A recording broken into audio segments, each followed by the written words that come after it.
ये मेरी शादी के सिर्फ 2 साल बाद की बात है। मेरे पति मुझे और इस दुनिया को हमेशा के लिए छोड़कर चले गए। जैसे कि ये सब कम था, शायद वह मुझे अपनी 18 साल की रिश्तेदार से जबरन शादी करने के लिए भी मजबूर कर देते। जब मैं उस रिश्तेदार के कमरे में गई, तो उसने मुझे ऐसा सच बताया जिसे सुनकर मैं हिल गई। वह मेरे साथ थी। मेरा नाम नीतू है। मैं देखने में बहुत सुंदर हूँ। मैं अपने पति के साथ बहुत खुश थी। ऐसा लग रहा था कि मैंने शादी के बाद सारी खुशियां पाली है। लेकिन न जाने किसकी नजर लग गई। मेरा और मेरे पति का किसी से कोई बैर नहीं था, फिर भी हमारे नसीब में अलग होना ही लिखा था। बचपन से ही मेरे जीवन में सिर्फ दुख ही थे। 2 साल की खुशियां भी टिक नहीं पाईं। जब मैं छोटी थी, मेरी माँ का देहांत हो गया। कुछ समय बाद मेरे पिता ने दूसरी शादी कर ली। मेरी सौतेली माँ मेरे साथ अच्छा व्यवहार नहीं करती थी। वह मुझे अपना बच्चा नहीं मानती थी और मुझसे घर का सारा काम करवाती थी। अगर मैं थोड़ी देर के लिए भी बैठ जाती, तो वह कहती, क्या तुम्हें दिखता नहीं घर में कितना काम पड़ा है? मेरे मन में आया कि घर में बैठकर उनकी बातें सुनने से अच्छा है कि स्कूल में बच्चों को पढ़ाऊं। इससे 2 फायदे होंगे, मुझे पैसे मिलेंगे और माँ की नज़र में मेरी इज्जत बढ़ेगी। मैंने एक स्कूल में पढ़ाना शुरू कर दिया, लेकिन मेरी तनख्वाह आते ही माँ उसे पूरा ले लेती। एक दिन मेरे लिए रिश्ता आया। बिना कुछ पूछे पिता ने हाँ कर दी। मैं खुश थी कि अब इस घर से निकल जाऊंगी। शादी का दिन आ गया और मैं ससुराल आ गई। मेरी पहली रात को लगा कि अब मेरा जीवन खुशियों से भर जाएगा। मेरे पति बहुत अच्छे इंसान थे। मेरी सास, ननद और उनकी 16 साल के बेटे भी घर में थे। मेरे पति ने कहा, ननद का पति अब इस दुनिया में नहीं है। मैं अपने भांजे अतुल को बहुत प्यार करता हूँ। मैंने कहा, आप चिंता न करें, मैं उसे छोटे भाई की तरह मानूंगी। शादी के अगले दिन मेरी सास ने अजीब बातें करनी शुरू कर दीं। मुझे शर्म आ रही थी। उन्होंने कहा, तैयार हो जाओ, रिश्तेदार तुम्हें देखने आएंगे।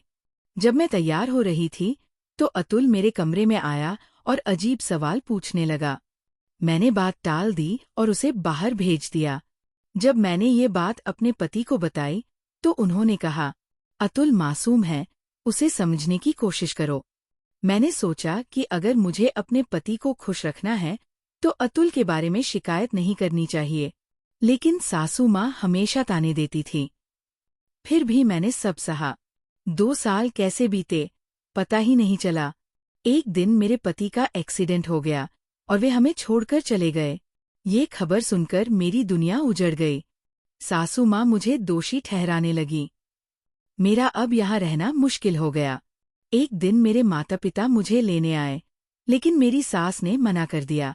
उन्होंने कहा, ये मेरे बेटे की विधवा है, इसे कहीं नहीं जाने दूंगी।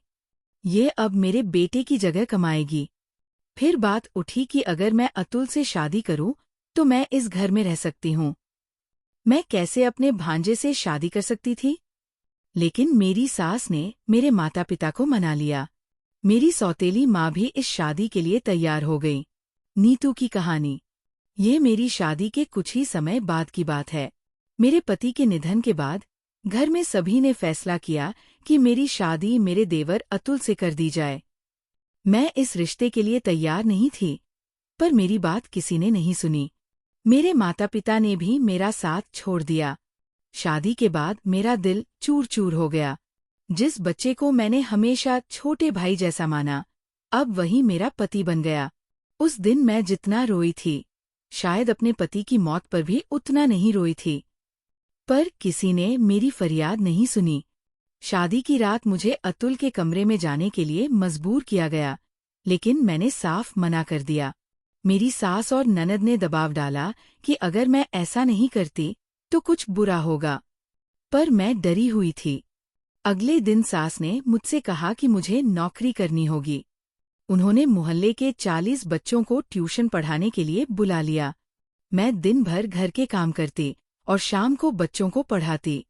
समय बीत रहा था, लेकिन अतुल के साथ कमरे में जाने का दबाव लगातार बढ़ रहा था।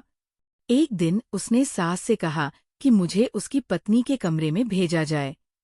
मैं जानती थी कि वो अब भी बच्चा है और शादी के रिश्ते की गंभीरता नहीं समझता, पर मेरी जिंदगी तो पूरी तरह तबाह हो चुकी थी।